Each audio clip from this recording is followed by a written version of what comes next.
가을을 알리는 깃두라미가 구슬프게 우네요. 여기는 상주 FM 93.9MHz 남산지기 장명하가 진행하는 사람 사는 이야기. 먼저 최성수의 동행과 윤신혜의 하얀 나비 듣고 오겠습니다.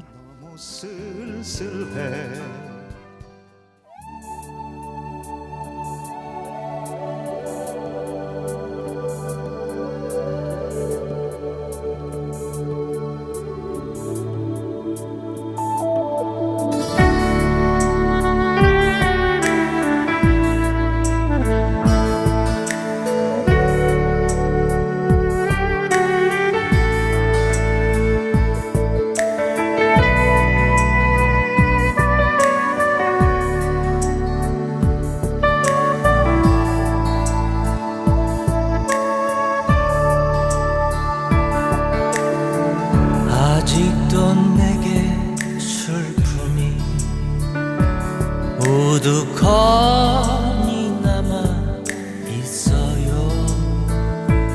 그날을 생각하자니 어느새 흐려진 안개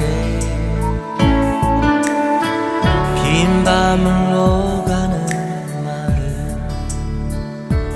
어디로 가야만 하나. 어둠에 갈 곳 모르고 외로워 헤매는 미로. 누가 나와 같이 함께 울어줄 사람이 있나요? 누가 나와 같이 함께 따뜻한 동행이 될까? 사랑하고 싶어요. 빈 가슴 채울 때까지 사랑하고 싶어요. 살아있는 날까지.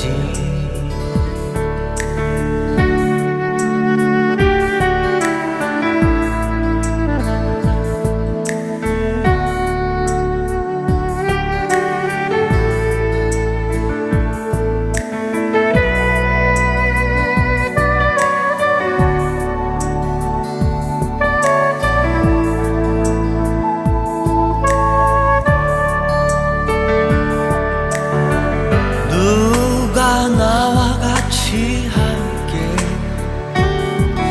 울어줄 사람 있나요?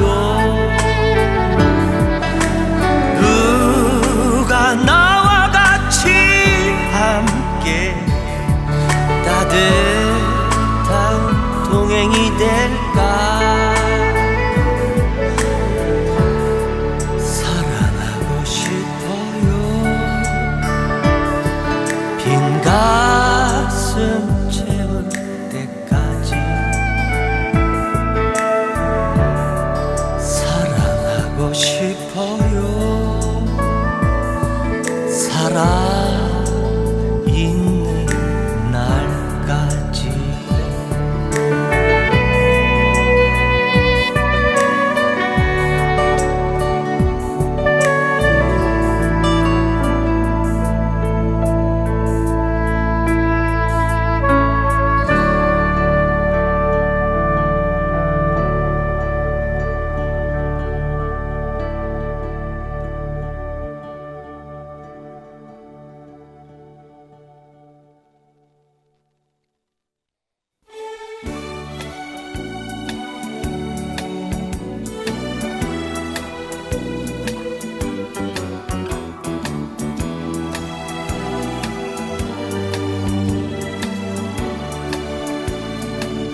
오늘은 웰다잉에 대해서 이야기해 보려고 하는데요. 사람들은 웰빙, 즉 건강을 위해서는 좋은 음식, 보약, 각종 보험을 들면서 온갖 관심을 기울이고 있죠.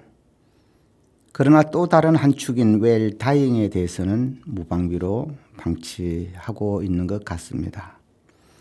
울산광역시 울주군 정토마을 자재병원 이사장 능행 스님은 불교 호스피스의 선구자인데요. 1990년대 충북 청주에서 봉사단체 자비회를 만들어 말기암 환자를 돌보던 스님은 2000년 정토마을 호스피스를 설립했고 2013년엔 울산의 자재병원을 설립해 호스피스 활동을 해오고 있죠. 호스피스 활동과 함께 그가 심혈을 기울이는 것은 생사장 교육 프로그램인데요. 정토마을 설립 이전인 1993년부터 시작한 이 프로그램은 1년에 2차례 5박 6일 과정으로 진행한다고 합니다. 이 프로그램은 자신의 삶을 돌아보며 죽음에 대해 미리 생각하고 구체적으로 준비하도록 돕는 한편 타인의 죽음을 어떻게 돌볼 것인지도 교육한다고 합니다. 지금까지 56차에 걸쳐 2228명이 수료했고 2025년 1월 57차 교육이 진행되었다고 하네요. 능행 스님의 오랜 호스피스 경험을 바탕으로 참가자들은 죽음에 대해 깊이 명상하면서 삶에 대한 자세를 새롭게 하고 있다고 합니다. 능행 스님과 모 신문사 기자와의 인터뷰가 있었는데요. 지금까지 임종한 환자가 몇 분 정도 되나요? 라는 질문에 2013년 정토마을 자재병원 설립 후에만 1,300여 명 되는 것 같습니다. 자비회와 청주 정토마을 시절까지 합하면 4,000명 정도 되지 않을까 싶고요. 지난 8월에만도 67명이 돌아가셨어요. 환자들의 임종을 보는 것이 힘들지 않았나요? 라는 질문에는 힘들지요. 암 환자들이 임종하면서 본인들은 불안과 공포에 휩싸이고 그 과정을 지켜보는 가족, 공동체도 붕괴되는 과정을 너무 많이 봤어요. 가정이 무너지면 그 고통이 지역 사회와 국가에까지 영향을 미치잖아요. 그런 공미를 막아보려고 생사장 교육을 하게 됐지요라고 대답했습니다. 임종 환자들을 보면서 너무 안타까워 제가 환자들에게 정말 여러 가지를 여쭤봤어요. 그렇게 오랫동안 지켜보니 우리나라만의 특별한 병이 하나 있어요. 화병이죠. 마음 안에 분노나 슬픔, 두려움, 공포 같은 감정을 건강하게 해소할 줄 몰라서 드는 병이죠. 화병은 주로 관계에서 비롯됩니다. 또 한 가지는 뛰다가 죽는 경우입니다. 돈과 권력, 명예를 향해 열심히 뛰다가 쓰러지는 거죠. 우리 옛말에 살만하니 죽는다는 말이 딱 맞아요. 집착이죠. 그 밖에 환경 조건과 절제되지 않는 식습관 그리고 유전이지요. 다른 건 몰라도 관계, 집착, 식습관은 바꿀 수 있잖아요. 그런 점을 알려드리고 있습니다. 능행 스님이 지난 4월 편엔 우리 봄날에 다시 만나면에는 임종 환자 30여 명의 사연이 정리되어 있는데요. 대부분 환자는 준비 없이 죽음을 맞는다고 합니다. 신체의 고통은 물론이고 가족을 비롯한 인간관계가 정리되지 않아 마지막 순간까지 고통을 겪는 인간 군상의 모습이 적나라하게 그려져 있죠. 그런 안타까움이 능행 스님이 죽음을 미리 준비하는 생사장 프로그램을 시작한 배경이 됐다고 하네요. 스님은 생사장 프로그램에 대해 세탁기라는 표현을 사용하고 계시죠? 라는 질문에 우리는 일생을 살면서 여러 상황을 겪게 됩니다. 마음의 상처도 받고 온갖 감정과 기억으로 오염이 됩니다. 그런 게 누적되면서 마음이 무거워지고 아파지고 힘겨워지고 결국 병이 되죠. 정토마을을 만들면서 우리나라 사람들이 암에 걸리지 않으려면 무엇을 해야 하나 고민했습니다. 세탁기에 빨랫감을 넣고 세탁하듯이 오염된 감정 등을 정리하자는 취지로 생사장을 세탁기에 비유합니다. 라고 대답했습니다. 생사장 프로그램에서는 죽음에 대해 어떤 명상을 하나요? 라는 질문에 사고사와 자연사 크게 두 가지 죽음을 상상하며 명상하도록 권합니다. 사고사를 명상할 때에는 마치 병상에 누운 것처럼 깊은 명상에 들게 합니다. 그 후에 한 사람씩 눈을 가리고 인지할 수 없는 공간으로 이동하게 합니다. 사고사 상황을 설정하는 것이지요. 대부분 참가자들은 엄청나게 놀라고 당황해합니다. 평소 내가 사고로 죽을 수 있다는 것을 한 번도 생각하지 않았기 때문입니다. 3시간 정도 이런 명상을 하고 깨어납니다. 그 후 화들짝 깨어나면서 죽으면 이렇게 되겠구나 라며 모두가 놀라고 당황했던 경험을 이야기합니다. 그러고는 이렇게 죽으면 안 되겠구나를 이야기하죠. 자연사에 대해서는 어떤 명상을 하나요? 라는 질문에 자연사를 명상하는 날에는 점심 식사는 풍요롭게 제공하고 저녁은 단식합니다. 이생의 마지막 오찬인 셈입니다. 그리고 인생의 마지막을 정리하는 시간을 갖습니다. 가족, 친지에 대한 작별 인사를 써보기도 하고 자신의 일생을 글로 적어보기도 하고요. 고향, 생년월일, 부모 이름, 어떤 일을 하고 살았는지 이렇게 적다 보면 사람들이 많이 웁니다. 대부분 못했던 일에 대한 후회를 털어놓지요. 왜 사랑하지 못했나? 왜 우리 아들 손 한번 잡아주지 못했나? 아내에게 따뜻한 말 한마디 못했나? 등 그런 것들이죠. 주로 못한 일을 후회하는군요. 라는 질문에 했던 일은 하나도 기억 안 나는 경우가 많아요. 그러면서 내가 다시 산다면 이렇게 살지 않는다고 다짐하지요. 그럴 때는 단호하게 삶의 방향을 바꿀 수 있도록 돕고 있습니다. 자연사에 관한 명상은 5박 6일 교육 중 마지막 날에 하는데 이날은 선배 졸업생들이 함께 합니다. 자정 혹은 새벽 1시에서 2시까지도 진행하며 사연을 다 들어주고 상담을 하지요. 선배들 역시 인생이 바뀌는 경험을 했기 때문에 기꺼이 자원봉사로 참여하고 있고요. 남이의 슬픈 인연 감상하고 다시 다음 이야기를 이어가겠습니다.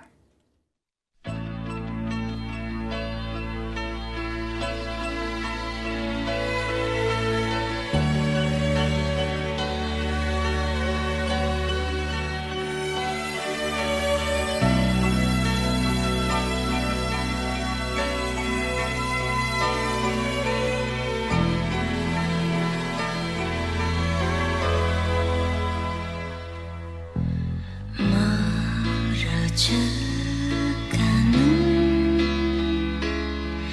저 뒷모습을 바라보면서 난 아직도 이 순간을 이별이라 하지 않겠네.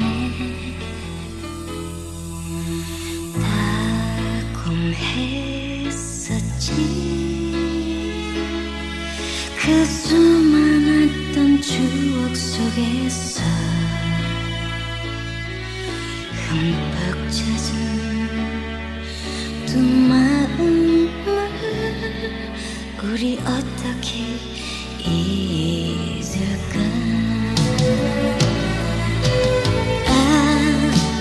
다시 올 거야. 나는 외로움을 견딜 수 없어. 나의 곁으로 다시 돌아올 거야. 그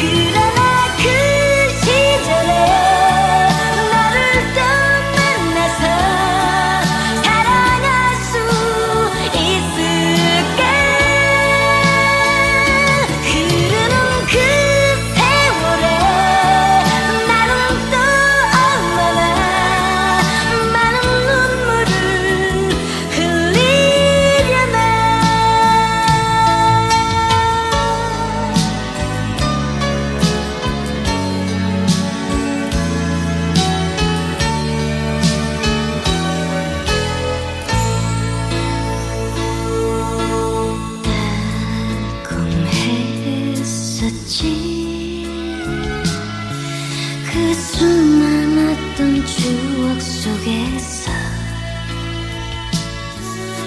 흠뻑 젖은 두 마음 우리 어떻게 잊을까.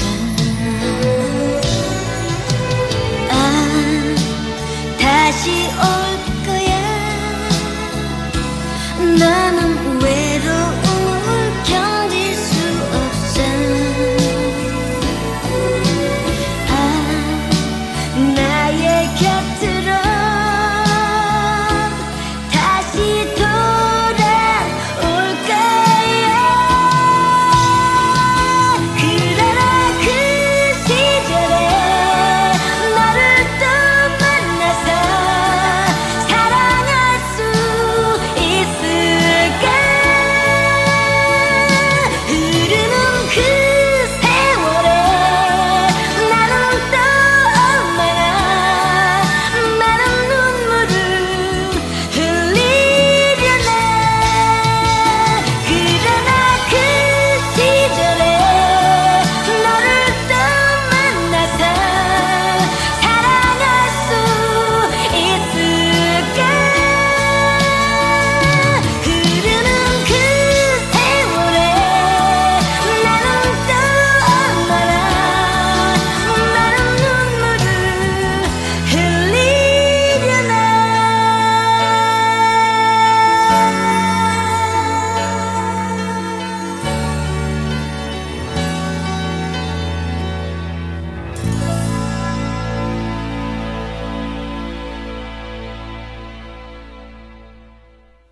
죽음의 풍경도 많이 바뀌었지요라는 질문에 30년 전만 해도 자신이 살던 집에서 가족이 돌보는 가운데 돌아가시는 경우가 많았어요.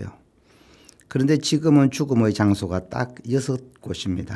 요양원, 요양병원, 병원 응급실, 병원 중환자실, 길바닥, 그리고 호스피스 병원입니다. 고귀하고 존엄한 죽음을 준비하지 못하고 갑작스럽게 당하는 경우가 대부분입니다. 과거엔 집 밖에서 죽는 것을 수치로 여겼는데 이제는 집 밖의 죽음이 자연스럽게 됐어요. 우리의 삶도 존엄하고 고귀해야 하지만 죽음도 마찬가지라고 생각해요. 이 병원을 지은 이유도 고귀한 죽음을 위해서입니다.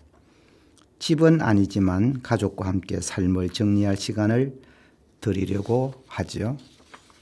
임종하는 분들에 대한 영적 돌봄 교육도 큰 역할이라고 들었습니다. 라는 질문에 살아온 이야기를 듣고 이 문제는 꼭 풀어드려야 되겠다 싶은 경우에는 저희가 연락을 드려서 상대를 만나게 해드리기도 합니다. 그런데 이미 관계가 너무 꼬인 경우가 많아서 실제로 성사되지 않는 경우도 많습니다. 그렇지만 감사와 용서를 이야기하는 분도 굉장히 많아요. 자식들에게는 정말 고마웠다. 나 같은 아버지가 되지 말고 자식들에게 잘해라. 처럼 축복하는 때도 있고요. 죽음에 대한 준비는 어떤가요? 라는 질문에 최근에 느끼는 것은 마지막까지 이런저런 항암 치료를 하다가 정말 손을 쓸 수 없는 상태가 돼서 우리 병원을 찾는 경우가 늘어나는 것 같아요. 병원에 오신 지 불과 하루 이틀 만에 임종하시는 때도 많고요. 삶에 대한 의지는 중요하지 않나요? 라는 질문에 물론입니다. 그렇지만 어느 지점이 있어요. 가령 암이 전신에 전이가 된다거나 해서 의사가 힘들겠다라고 말할 때죠. 그때는 우리가 정말 마지막을 준비해야 할 때입니다. 그럴 때는 우리가 먼저 인생을 정리할 시간 6개월은 확보해 주세요라고 말할 수 있어야 합니다. 그러지 않으면 우리가 인생을 정리할 시간을 다 허비하고 준비 없이 죽음을 맞게 되지요. 병원에 오신 지 4, 5일 만에 돌아가시면 저희가 해드릴 수 없는 게 정말 아무것도 없어요. 잘 정리하고 떠난 분 중 기억에 남는 분이 계시나요? 라는 질문에 2달쯤 전에 떠난 60대 남성 초반이 기억납니다. 초반 남성이 기억이 납니다. 건강하게 사셨던 분인데 참 억울한 마음이 들 정도로 암을 초기에 발견하지 못했답니다. 이분은 저희 병원에서 6개월 정도 계시면서 고향에도 다녀오시고 친구들도 수시로 불러서 파티도 했어요. 음악을 좋아하셔서 자원봉사하는 분들이 여러 번 오셔서 색소폰 연주도 해드리면 아내와 함께 춤도 추고요. 아내에게도 우리 죽을 때까지 사랑하자, 다음 생에도 만나자, 나 죽고 나도 외롭게 살지 말라면서요. 그렇게 지내다 3, 4일 아프고 돌아가셨어요.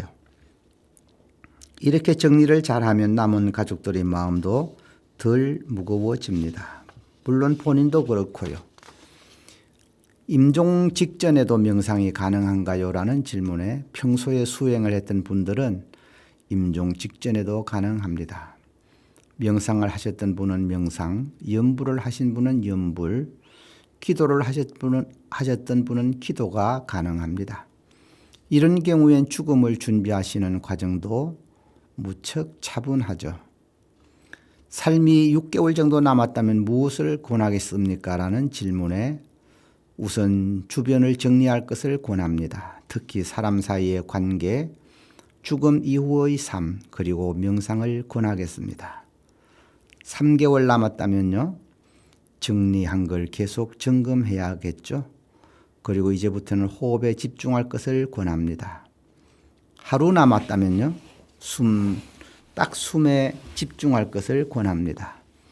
찰나찰나가 한숨 한숨이 끊어져 간다는 것을 인지하고 새로운 마라톤 출발선상에 서 있다는 마음을 가질 것을 권합니다.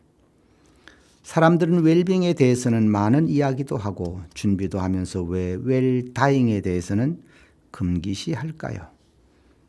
건강을 위해서는 보험도 들고 보약도 먹고 노후 설계도 하면서 정말 중요한 죽음에 대해서는 준비도 없이 허무하게 생을 마감하는지 모르겠습니다. 그런 의미에서 앞에서 소개한 능행스님의 죽음의 준비 프로그램은 매우 신선하며 시의 적절한 시도라고 할 수 있겠습니다. 이미 외국에서는 호스피스 활동이 보편화되어 임종을 맞은 환자들에게 품격 있는 죽음을 준비하도록 하고 있죠.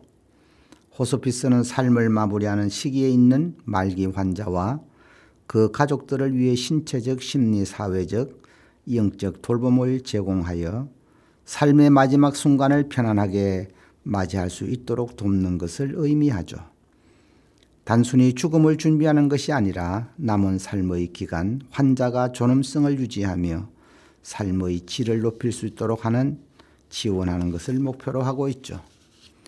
죽음을 준비하는 사람들은 웰다잉이라는 개념을 통해 삶의 마지막을 의미 있게 마무리하려는 것인데요. 웰다잉은 단순히 죽음을 준비하는 것을 넘어 삶의 가치와 의미를 되새기며 후회 없는 삶을 살고 존엄한 죽음을 맞이하는 것을 말합니다. 최근까지도 의료진들은 치명적인 질병으로 회생이 불가능한 환자에 대해 본인에게 알리지 않고 보호자에게만 알리는 것을 당연시 해왔는데요. 과연 이러한 의료진의 행위가 환자의 알권리적 차원에서 온당한가에 대해서는 끊임없는 의문이 제기되어 온 것도 사실입니다.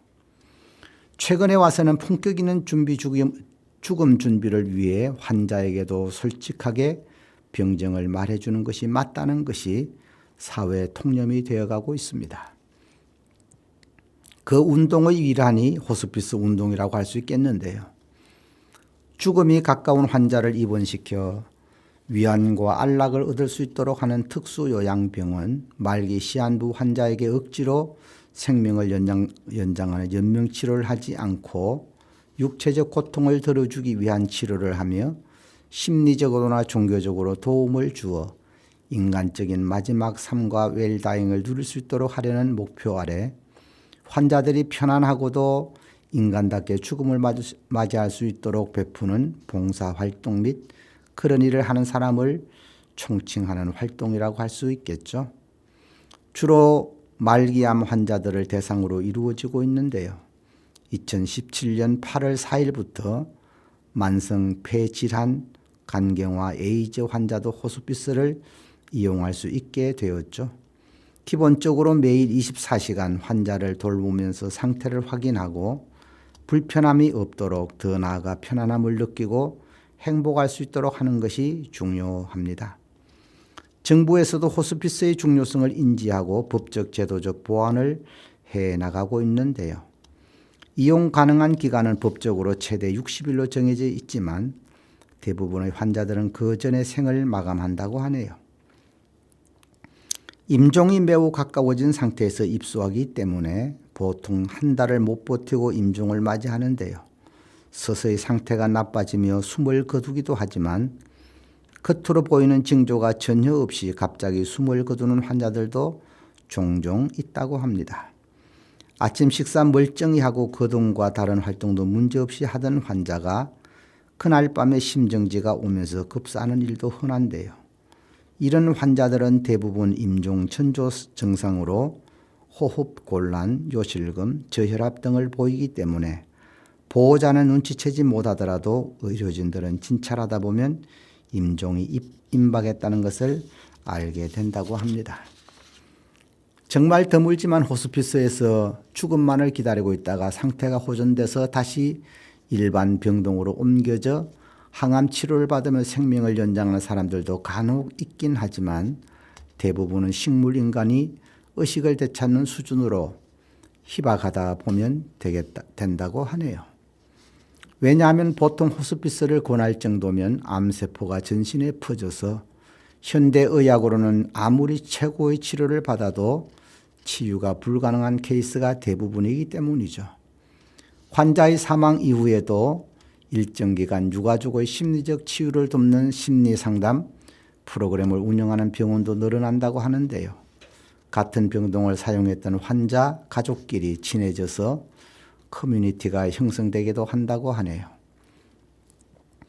호스피스는 원래 중세 유럽에서 여행 순례자에게 숙박을 제공했던 작은 교회를 의미하는 말이었다고 하는데요.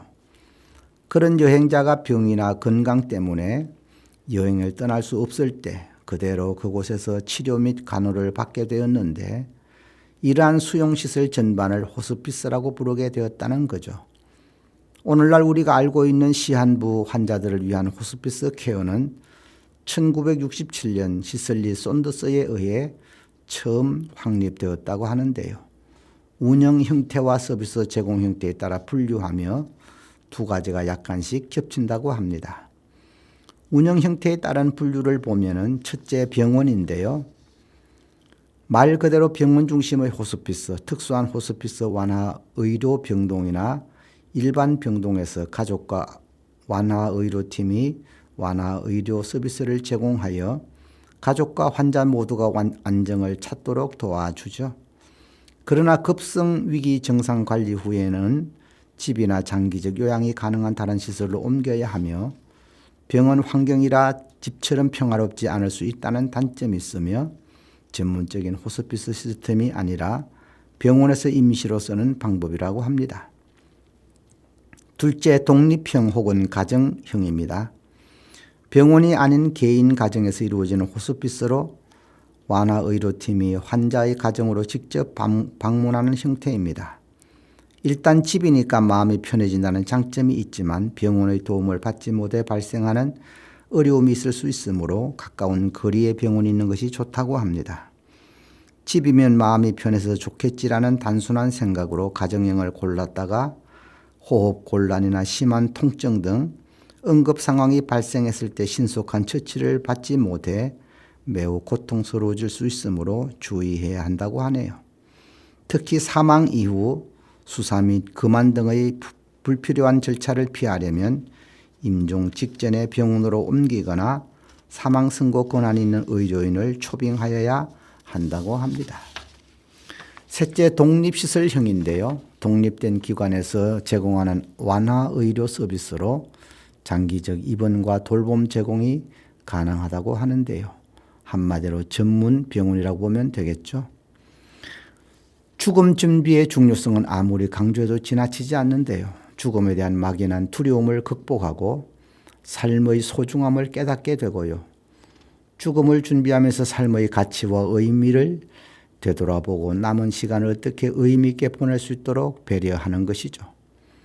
가족들에게는 슬픔과 폐해를 줄이고 아름다운 이별을 준비할 수 있게 됩니다. 더 나아가 죽음에 대한 올바른 이해를 돕고 삶의 마지막을 준비하는 방법을 배우게 되고 자신의 삶을 명확히 하고 재산 상속이나 장례 절차 등에 대한 계획을 세우게 되며 연명치료 중단 여부 등 자신의 의사를 미리 밝혀 가족의 부담을 덜어줄 수 있겠습니다. 죽음에 대한 솔직한 대화를 통해 서로의 마음을 나누고 아름다운 이별을 준비할 수도 있고요. 사후에도 기억될 수 있는 공간을 마련하여 자신의 삶을 기리는 시간을 가질 수도 있겠죠. 죽음을 준비하는 것은 삶을 더욱 의미 있게 만들고 존엄한 마무리를 가능하게 합니다. 인간의 삶을 큰 축으로 보면 삶과 죽음이라고 할 수 있겠는데요. 우리는 지금까지 삶에만 올인해 오지 않았나 하는 생각이 드는데요. 같은 무게의 죽음에 대해서는 애써 금기시해 왔든지 의식적으로 회피해온 것은 아닐까 하는 생각이 듭니다. 이제는 죽음을 수동적으로 맞는 것이 아니라 능동적으로 맞이하는 생각의 전환이 있어야 하지 않을까요? 장윤정의 초혼 들으시면서 저는 여기서 인사드리겠습니다. 지금까지 상주 FM 93.9MHz 남산지기 장명화가 진행한 사람 사는 이야기였습니다. 다음 주에 뵙겠습니다. 안녕히 계십시오. 갖지 못하는 그런 이름 하나 때문에 그리운 맘 눈물 속에 난 그리워 보낼 뿐이죠. 스치듯 보낸 사람이 어쩌다 내게 들어와 장미에 가시로 남아서 날 아프게 지켜보네요.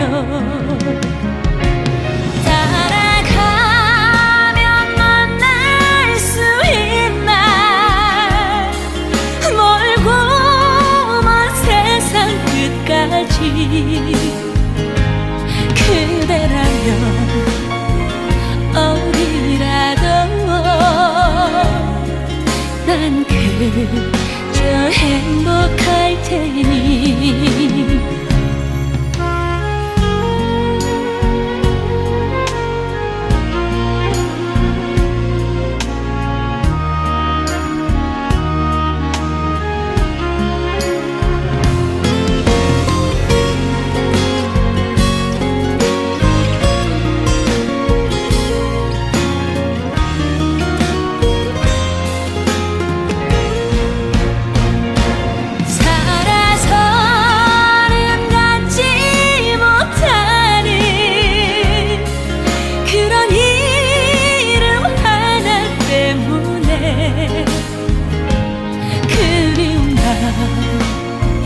눈물 속에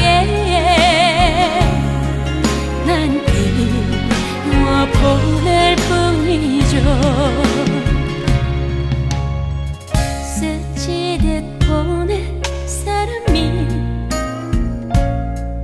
어쩌다 내게 들어와